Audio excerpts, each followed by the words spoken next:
Welcome everyone to Engineering Conversation. Today we have a guest here. She's a structural engineering lecturer off in Scotland, to be specific, at the University of Dundee.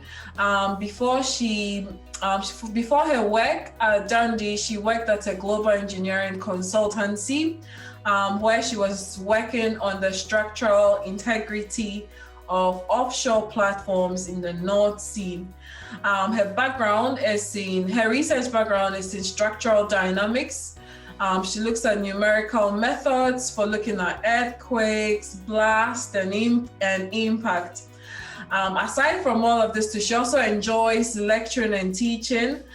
She's won a number of awards with her teaching. So for giving excellent feedback, the best module, enhancing student opportunities, and excellent teaching overall. So she's an outstanding teacher, an outstanding researcher. In 2017, she was nominated for the Outstanding Teacher and the Student-Led Teaching Awards.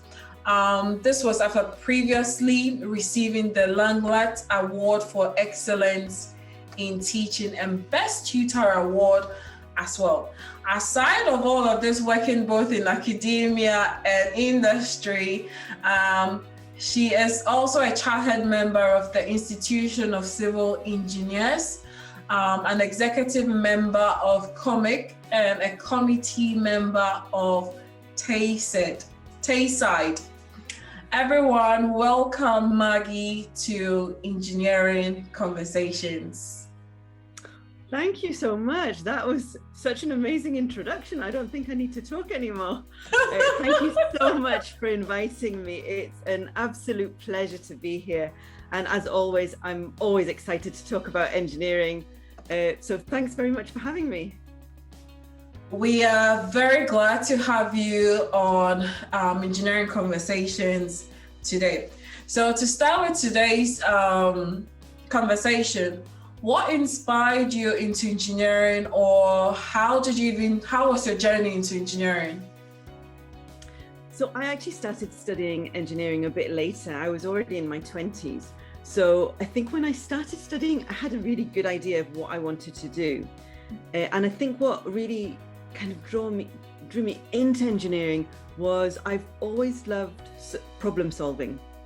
So I've always liked those questions where you have to think about logically the problems. And I also quite like understanding how things work. So how to take things apart, how to put them back together. So I think those are probably the natural curiosity into those things that kind of made me consider engineering. My dad is an engineer as well, so I did have a kind of a grasp of what it was. So it wasn't completely alien to me.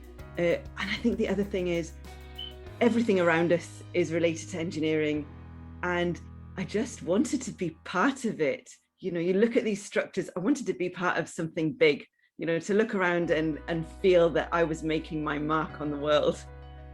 Awesome. So I know you are currently in academia. Can you tell us a bit more about your research area? I know I mentioned bits and bobs in the introduction, but what research are you currently involved in at the moment? So my main bit of research is really all about modeling structures numerically and looking at high rate loading. So things like earthquakes, impact, blast loads, and trying to model what the outcome for the structure would be. I've even printed off a little drawing. Okay. So you can see like the figure of a structure under blast load, and these are my modeling attempts to try and understand what would happen to the structure. And that's because a lot of these events are really hard to replicate in real life. I mean, in order to, from a money perspective, from health and safety perspectives, these are really hard to replicate. And so I try to replicate experiments and then use that information to continue modeling things and see how different things would influence. So mainly it's all about protecting structures. That is interesting you showed your model there, because I think because of the pandemic and everybody almost trying to do everything online, one of the things that has come up, especially with children doing online learning, is that now I think children of 2020, 2021 have done more things online than any year group or set of children.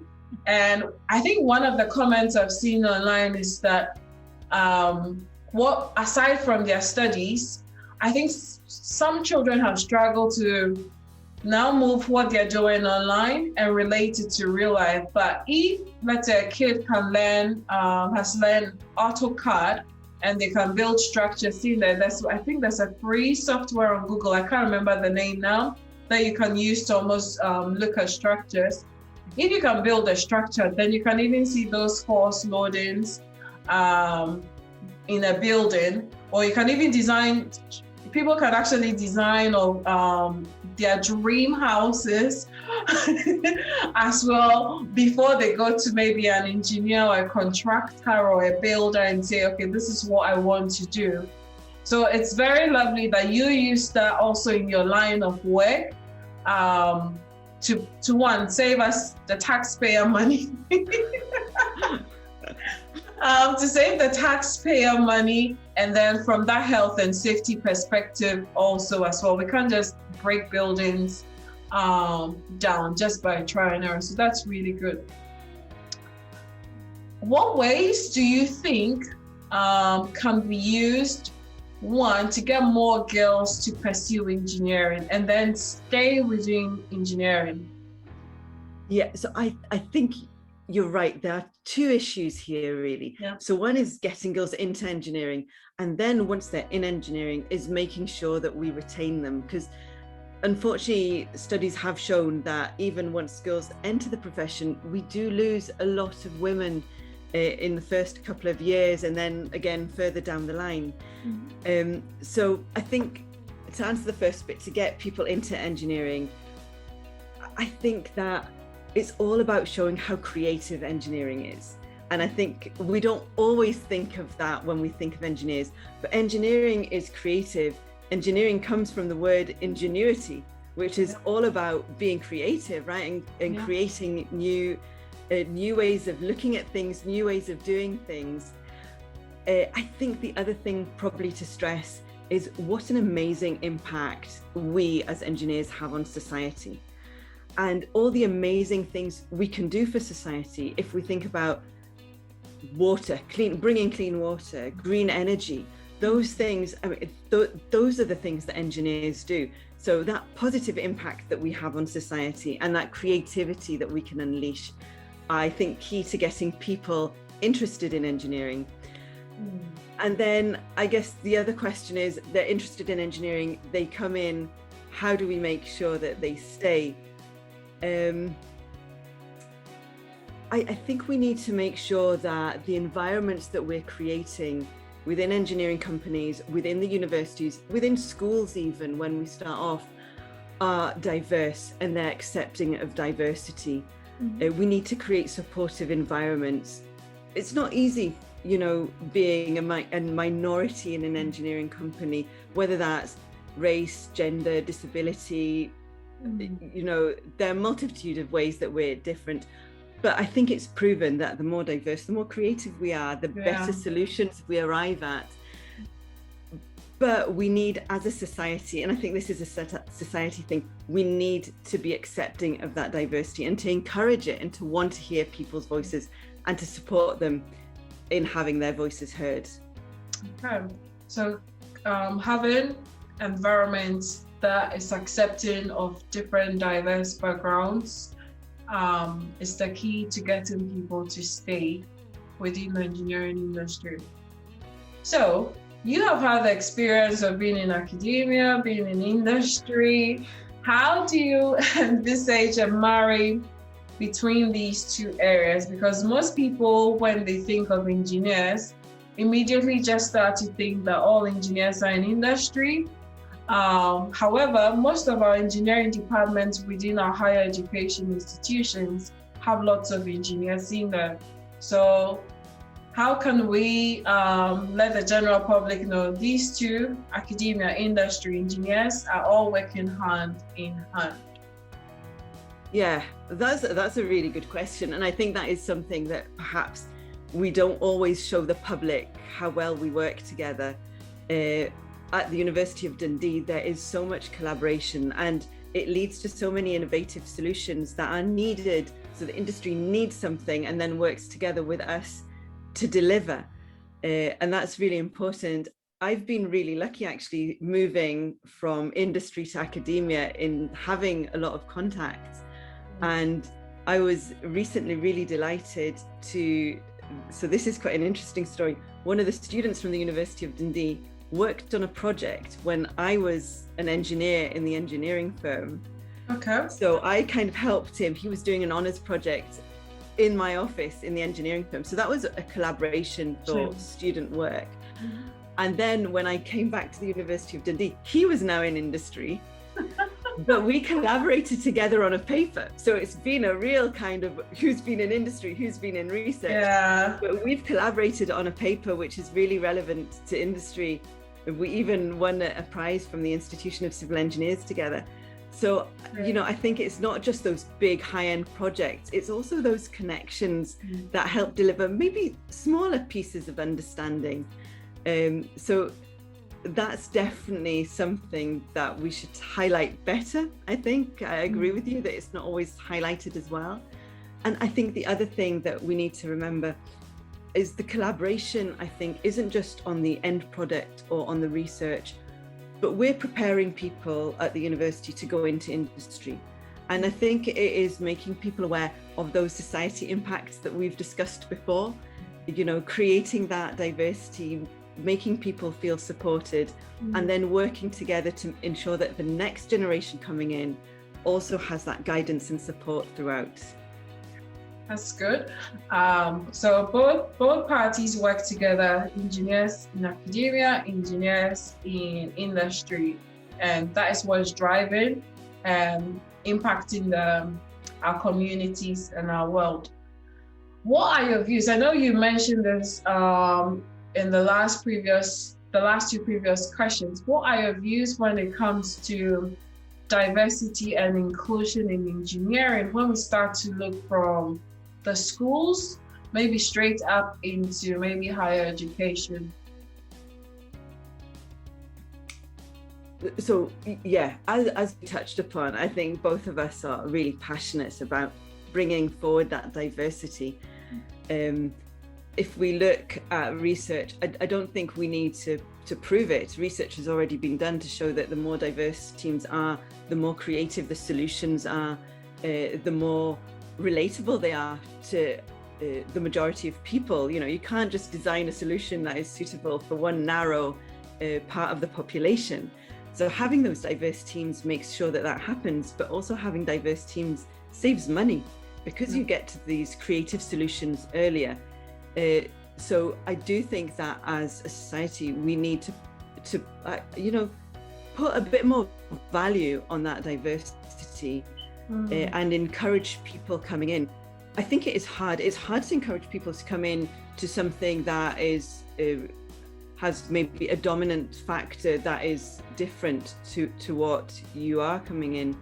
And so I think that we need to do things like highlight role models and create supportive environments, create a network for people so that people can feel supported by other people who are like them. And I really do believe that mentoring and role models are really crucial to make this succeed. Okay. So role models, mentoring are your key areas for making sure we have diverse and inclusion within engineering from our schools straight up. So what advice would you give to any female probably finishing A-levels or waiting for their A-level grades, or even someone who is in secondary school considering whether, okay, should I get into apprenticeship? Should I get into higher education? For maybe thinking of a career within engineering, or somebody who wants to even follow in your footsteps, what advice would you give them? So yeah, I think the first thing that I would say to anybody who is thinking about an engineering career is that there is a place for you in engineering. There's a place for everybody, because no matter what your inclination is, what your interest is, you know, there is a role. Engineering is so varied and so diverse in the roles that you can do. If you like working outside, you can work on site. If you like working inside, you can do design. You know, if you like working in big teams, if you like working by yourself, there's a role for everybody. And I think it can suit absolutely everybody. So I think my first bit would be, don't be intimidated. It doesn't matter what your background is, where you live, where you're from, what your parents do. It doesn't matter. You will fit in. There's a place for you. And don't let any misconceptions about engineering put you off. So I think, you know, things like what you're doing, talking to all these engineers, you are kind of showing that those misconceptions really shouldn't exist and what engineering is really about. And I think that's really important to portray. And then I think the other thing would be, you know, don't be afraid. Go and ask questions and put yourself out there. I would always advise anybody, and I think this is really at any age, to find a mentor or support network. And my thing to anybody who's a student in engineering, you're never too young to be a mentor. So you can mentor somebody in high school. Somebody in high school can advise somebody in primary school. I think you are never too young. You always have your experience, your feelings, your knowledge to contribute. And so mentoring, finding one, being one, I think is really important. Having a support network, kind of getting in touch with like-minded people, networking. Yeah. And I think, you know, I think that we've touched on this in our conversations as well. It's about being an ally to others as well. You know, when you raise others, you raise yourself. So I think this is probably key for us moving forward. Okay. Lovely advice. We need to help each other so that we can all move forward. How important would you say work-life balance is to you as an engineer? Oh, that's a really tricky question. I think it's also really tricky at this time due to the pandemic, because I think everybody is feeling it. You know, obviously you can see I'm at home just now, and I think the lines are very blurred just now. What is your office? What is your home? What is your work time? I can see that you can completely relate to that. Yeah. So I think that it's probably quite a hard question to ask at this time. Should I make it easy for you? No, you're not making it easy. Let's imagine that the pandemic is over tomorrow. Okay. How would your work-life balance look like in that scenario? Oh my gosh, it would be in tatters. I wouldn't know what to do with myself. I have to say though, I have learned the hard way that it is actually a really important thing to look after yourself. Okay. And to have a good work-life balance. And I myself experienced, I was in a really amazing group in industry where people were so driven and so excited, but that meant as well that because of this excitement about doing the project and getting the right answer, people probably spent much more time in the office than they really should, you know, and I'm talking weekends, evenings, and there was a great sense of community. But it's only after I managed to step back a bit and look at it, I thought, actually, yeah, the project was amazing and it was important. It was great to be involved in it. But was it really good for my mental health, for example, to kind of completely ignore every other aspect of my life? So I am really, you know, I know it's difficult, but I am trying to be very aware of having a good work-life balance. And I do think that often it needs to come from the top. you know, when you're young and enthusiastic, it's very easy to get carried away. And I think it's quite important maybe for chief engineers, lead engineers to be quite realistic and say to people, go home. I don't want to see you here. Okay, that is very interesting, because I personally feel like if I can't take care of me, there's no way I can take care of things I'm supposed to be responsible for. Even if I don't take care of me, it will have the quality in terms of the things that I'm responsible for will start to drop down. So that is key, but I also know it is very, very difficult having some fine line between those two areas. I know there are peak times at work that I know that, okay, maybe the next few nights, maybe the next few maybe weeks or nights, we need to meet a deadline. So it's okay. But then once that period is over, I need to say, okay, how do you take care of yourself? How do you take care of your mental health? So I have one last question that you're probably not expecting. What would we find you doing, a hobby, activity that most people would be quite surprised to find an engineer involved in? I think I quite like creative hobbies. I like sewing. Okay. You know, I can. You sew clothes. What do you usually sew? Oh yes, I'm a selfish sewer, clothes for myself. Oh, with a machine? Yes, I've got a sewing machine. I like that, and I think lately I've been trying to get into a bit of jewellery making. Okay. So I quite like that as well, and I generally like building stuff.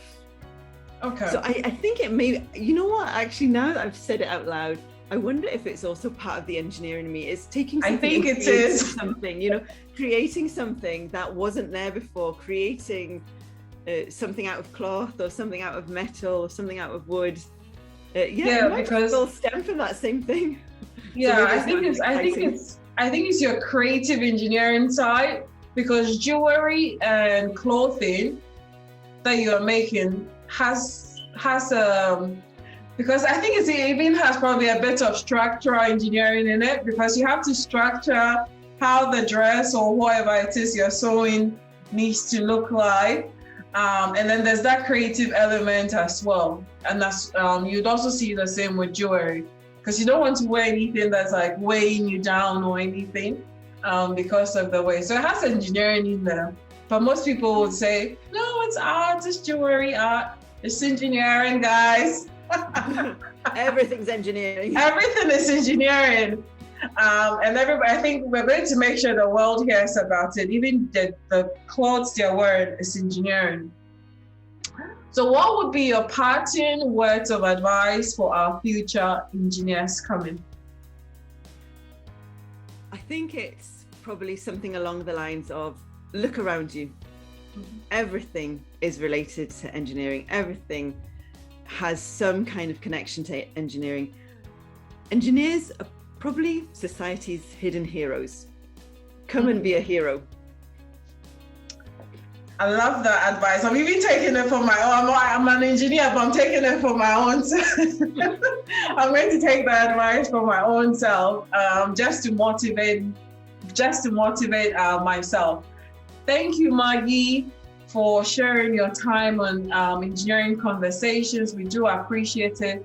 And then also sharing your career in both academia as well as in industry, and how you have moved through engineering. There aren't too many women in the UK. It's just 9% of engineers, and I'm very happy there's an engineer in a university working in an engineering department. And I love your research working on numerical methods for these blast and load earthquake that you are involved in. And we know that the work you're doing is also going to impact the community, the country, and the world overall as well. So thank you for your time, and thank you for sharing with us on Engineering Conversations. Thank you so much for having me.